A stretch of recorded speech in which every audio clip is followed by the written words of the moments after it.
Hi, I'm Pastor Kent. And I'm youth intern Emily. And we're here with your First United Methodist Church Midweek Update. In just a minute, we're going to show you an interview. I think it's a very interesting interview. It's with Anthony Dates, Sabrina Pilot, and their beautiful son, Angelo, members of our church, as they reflect on race and the things going on in our nation right now. But before then, Emily, what else is going on in the news this week? Well, the COVID-19 pandemic is far from over, and we are working diligently to get everyone back in the sanctuary so we can worship with you all. And as of right now, we're anticipating that will be in August. But until then, and even after we're back in the sanctuary, we want you all to know that we will continue the virtual worship services so that we can still be with you all. And speaking of virtual, what's this I hear about the chancel choir doing a virtual anthem for worship? That's right. Our chancel choir, through the magic of technology, will sing Joyful, Joyful, We Adore Thee for this week's prelude and this weekend's 5 p.m. and 9:30 virtual services. So speaking of performances, Emily, I have worked up my own little performance, something that I thought everybody would want to see. So here is my version. Well, it's a surprise. You'll just have to guess what it is as I go along. Ready? The noisy offering is this Saturday from 10 to 11. Bring your change and your big bills. It's all for the baby fold. It's for the kids. Hey, you liked it, huh? Well, do you want to know the truth? No, not really. I think I like the lip singing better. All right. So you ready for my encore? No. Okay. Well, we do hope to see you this Saturday for the Noisy Offering, 10 to 11, as the song said, in the church parking lot. You can come by, and there'll be a safe way to give as we support the kids at the Baby Fold. So now let's get right to the interview. Here it is. Hi, I'm Pastor Kent. I'm here with Anthony and Sabrina. Of course, Anthony and Sabrina are members at our church, loved members of our church. We love watching their little son run around, missing him, seeing him a lot these days. But they have come and been gracious enough to let me ask them a few questions about how they are thinking about events that are happening in our nation right now and what it means for us as Christians as we think about these things. So Anthony and Sabrina, thanks for being willing to share your thoughts with us. Say hi. Wave hi. Say hi. What is going on? Oh, there's his little wave. Anthony and Sabrina, I just have a few questions I was going to ask, and you can share with us whatever you'd like to. The first question is, how did you experience the death of Mr. George Floyd? What did it mean to you when you found out about this event? At first, it's a very sad and tragic thing. I don't want to say I almost expected it, but it's starting to be the new normal now. You start to see a lot of black people getting killed by each other and also by higher authority police officers. So it was really sad, but honestly it was another person. It did touch me, and it does every day seeing someone of our skin color get killed, even if it's by our own people. It's still it's sad how people are looking at life nowadays. The George Floyd death, when I seen it and heard about it, it kind of put me in the thought of like a Trayvon Martin, or a person that kind of died like that by the police brutality. It's just, I understand protesting, everybody's mad, so and everybody feel like we're not being heard or they don't understand us. I understand the protesting. I just think that it should all be and stay at all times a peaceful protest, because at the end of the day, violence is the thing that got us to this stage at life, protesting and things and that's such. So I just feel like it should all be peaceful. Violence doesn't bring nothing but more violence, and if it's two different feelings on each side of violence, whether it's police feel like they're defending themselves or they're attacking and we feel like we're defending ourselves, and it's just all just not good. And I don't think at the end of the day that God wants us to be doing all these things. It touched me. When those things happen, you just all you can do is just pray, because even if it's not happening in this specific area that we live in, it's just so many different places. It affects the world. It affects the world. Kind of like I'm kind of scared to get pulled over, but then again, I'm not, because it's just like you never know what'll happen. You never know how the other person is feeling, so you can't really do much but just try to be a nicer person and do the right thing, and hopefully the right thing comes by it. So when you see this happening over and over again, do you think this could be me or this could be someone I love? Absolutely. One thing I always get mad at Anthony for is he likes to speed sometimes. So that's my biggest fear, is us getting pulled over by the police and him making that wrong move and ending up getting shot, or me getting shot. The biggest thing I'm scared for is for my son, his future. I don't want him growing up hating the police. I want him to feel like he can call them. Yeah. I want him to feel like he can call them when he needs help, not run from them. So it puts us in a scary situation, and it's not a good feeling, because it always feels like you're having to watch your back, whether it's from police, someone random on the street, your own friend. It's violence is playing a big part in this world right now, and it's really sad to see what's gonna happen. Anthony is from Chicago, a rougher part of Chicago, and you have your own friends killing each other, and everybody's against the police out there, and it's just like, if your own friends killing you, you can't call the police because you're scared of the police as well. So it's like, who do you have to turn to? On what she spoke on, honestly, in all actuality, I'm not afraid, and I'm not scared to get pulled over. And it's only a few reasons because of that. One is, I'm not doing anything I shouldn't be doing. Two is, I just feel like I'm a good person. Regardless, even if I might come across the meanest person, I just feel like I'm so joyful. I give off a vibe of just, I feel like I couldn't even come across. I never came across. I got pulled over a few times, but I never got that feeling. And I speak to the police. I still, even regardless of what's going on now, I always still speak to police. I would go shake the police in. I don't have a problem with the police. I just never come across those situations. So I think about it, but then again, it don't really bother me because I just never came across those situations. After the death of Mr. Floyd, all these protests started. What are your thoughts about the protests? How have you thought about them? And do you have any hopes of what might come out of the protests?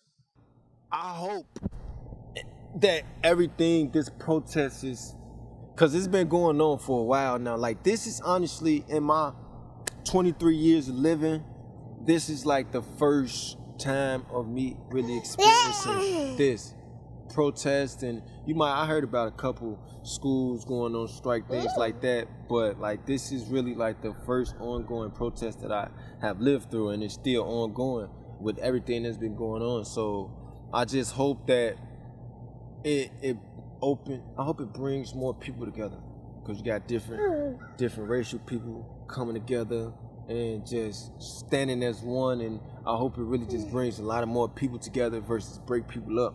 And I hope, honestly, we can get along. We can get along with the police. Like, we shouldn't be in tour with them. Like, they're here to protect us, and they might do. I hope some of this protesting is making all the bad people, the bad police that do the things they do, I hope it's touching them in a place to where they be like, okay, let me just do my job and not abuse it. So I hope it just gives people joy, because I've been seeing pictures of a few policemen kneeling and things like that, and just basically just saying like, okay, we hear you. So I hope it just, everybody is able to get heard, and it's more peace brought to the world, because we have kids. That's like my main focus now. I have a son, so I don't want to.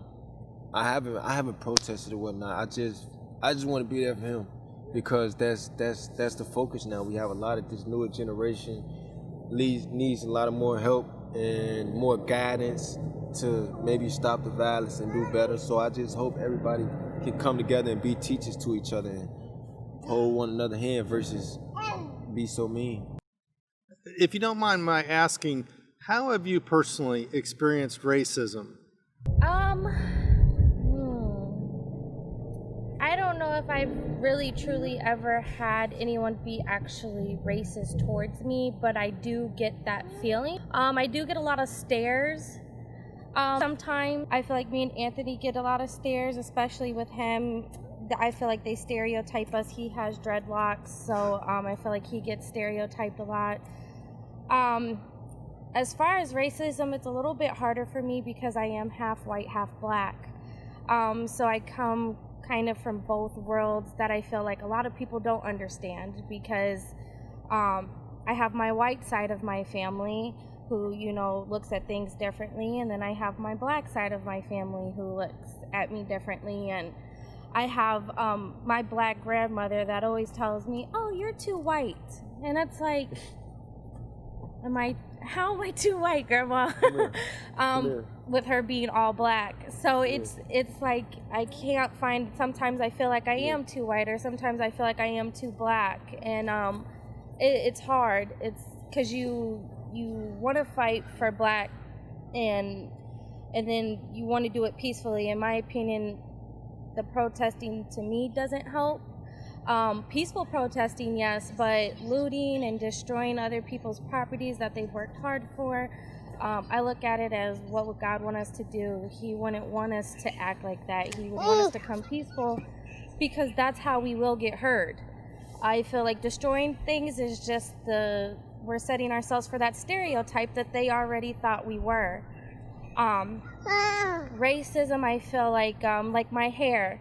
I work in an all-white dental office, and I love my dental team. They've never made me feel like out of place or anything, but it's still me coming to work and them seeing my new hairstyle. What do they think? And do they think it's ghetto or unprofessional? So things like that I feel like I have to worry about. But I don't believe that I can recall having racism towards me, but I do feel sometimes out of place. Church a long time ago, like when I was younger, I think me and my sister were really the only mixed kids in our church, so that sometimes always made me feel a little out of place. No one's ever made me feel uncomfortable, but it's still just being in the surrounding of not seeing someone else my same skin color. I've also gone to my grandma's on my dad's side, so my black side of my family's church, and I was the lightest person there. So it's kind of just, it's getting better now with more biracial kids and everything, but that would be the hardest thing for me, is just trying to fit in, and I can't really fit in on either side. It's not we not are all that. the same though. You have people like she said, you can go get dreadlocks, and then we all do the same thing, however you want to put it. And no matter what color our skin is, we all do the same thing. We all get in trouble, we all good, we all do the same thing. So I just feel like we're not separate, even though it's different races. We are all same. We are all God's child. He didn't make anybody no different. Whether it's skin color, we all got arms, legs, mouths, eyes. So it's just like, what's the difference? And we all just might speak a different language, and at the end of the day, we're still the same. So, Anthony, how have you experienced racism? Honestly, I don't, and it's like, I don't. You might get I don't get it. I never experienced it. Like, I see it, but like me personally, I never experienced somebody calling me. I never got called the N-word by anybody. I never got those. You might have got a couple stares, that's it. But have you ever felt awkward around certain things? If I was ever in an awkward situation, I would smile at you, or like. He handles it pretty good. I know how to person. I know how to deal with people. So it's just like everybody, even if you're the meanest person, if that's how you feel, it's always somebody that can make you smile. So whether you're giving me a mean mug or a frown, I'm gonna try to give you a smile, because then when I give you a smile, it's either two things gonna happen. You're gonna smile back. That frown definitely gonna leave, because you're gonna be confused. Then it's gonna go from a frown to confused. So I'm still winning. Then after that, give you a wave by and walk off. You're gonna be looking like lost. Like maybe it might. He said hi to me. No, He's maybe not that's what so you mean need. After all. No, you can't then just. And then honestly, if I get a lot of stares, I'm liable to wave at you or something. No, everybody can be happy. So I appreciate that I never came across it, because if I did come across it, I would just either try to walk off or just, still just, okay, you have a blessed day. Handle it the best way you can. Yeah. Mm-hmm. Do you have any advice on how parents should be talking to their kids about race, or what they should be doing to help their children grow up in the right ways? With the right attitudes about race with your kids, I feel like that's the way that should come naturally by the way you raise them. Because if you're teaching your children to always be nice to everybody, say thank you, and if you're teaching them to be a happy person and a happy soul, anybody that they come across, they should give off the energy that you taught them. So even if they come across anybody that's racist or things like that, they would know how to handle the situation versus just going about it a different way. I would want my son to be able to, if somebody talk about him or try to discourage him, I would want him to always uplift them and try to make them feel better than what they're trying to make him feel. Everybody's your friend. No. Angelo! Because as you can see, he's going to be full of life and energy. So I'm pretty sure all his energy he can give off and be happy. And I just think about race, that comes with you teaching them in school, because, you're going to know about Black History Month, and they're going to know everything that went on. So I will also try to get their opinion on things, on how they feel, and just try to make them a better person, because one person can make 1 million people happy, and that can count. I feel like just love your neighbor. Every race is okay. Every skin color is okay. Just love them for who they are. I mean, that's all you can do. Every culture is unique. That's what I would probably teach him. Like, there's so many different cool things that are different with every culture.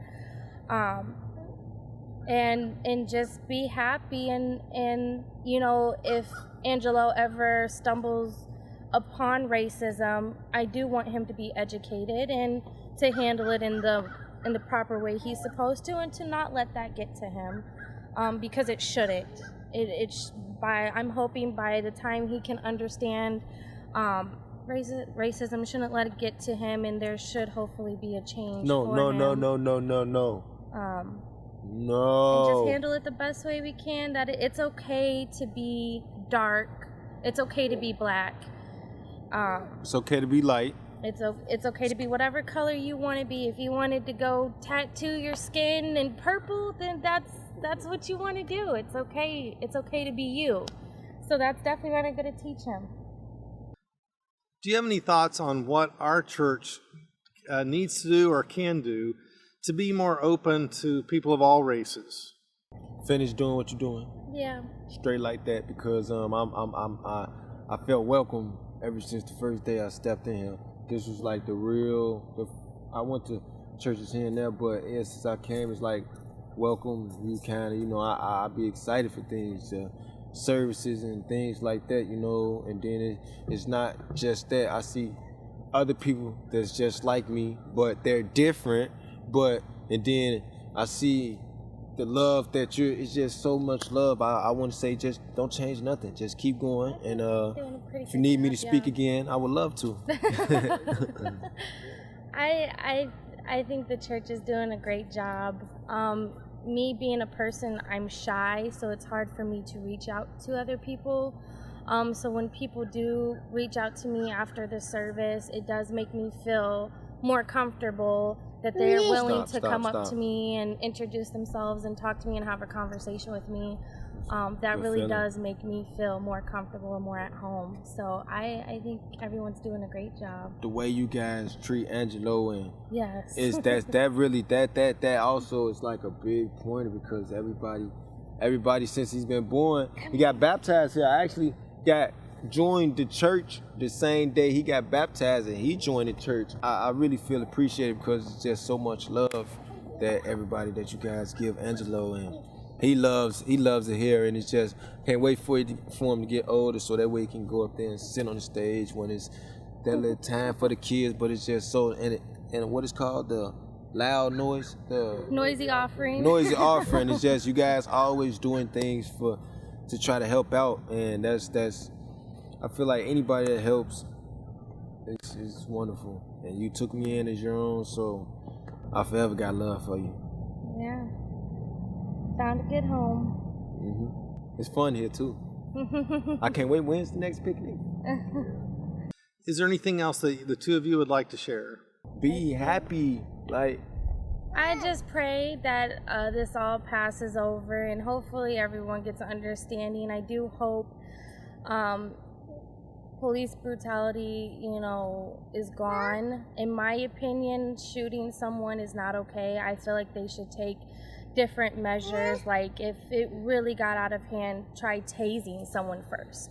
And then if the tasing really truly doesn't work and you feel threatened, your life feels threatened as a police officer, what happened to the rule of shooting like below the waist or shooting them in their leg or foot, something that's more non-life threatening? I really hope that we could see something like that change and happen versus just being able to just shoot someone. Let the hate go. If so many people let the hate go, it would be so much better. You got people that's in tour with people that got beef with people, then people that owe you. Like, if it was, I wish God could just come take the hate. And maybe everything, you couldn't get mad over nothing. Just be happy. I feel like you should just wake up, want to go to work. If you got family, kiss your family members goodbye, see you later. When you off work, go do things, go live. There's so much more to the world. Like, I want to go travel and just be happy. Just let the hate go. People just have to learn how to love one another for who they are. Nobody's better than the next person. I feel like that's what the world is after. Somebody just wants to be better than the next, and it's not about that at all. And no one's gonna ever live a happy life if you're always trying to be better than somebody or outdo them or outshine them. And it's never, there's always going to be some type of hate in the world, and it depends on us on how we react to it. So I am hoping that racism stops, and it's not just for Black people, it's for Hispanic, it's for Indian, it's for Chinese, it's for anybody. It's racism all over the world. So I really truly hope everyone can come together and there's more equality around the world, for sure. Love each other. Because I love you all. It's that easy. Anthony and Sabrina, I just want to thank you so much for your time, for sharing your heartfelt thoughts. This is helpful to me to hear what you have to say. So thank you very much. I also want to thank everyone who's taken the time to watch this interview and to listen. Let's continue to listen. Let's continue to be in conversation. God bless you.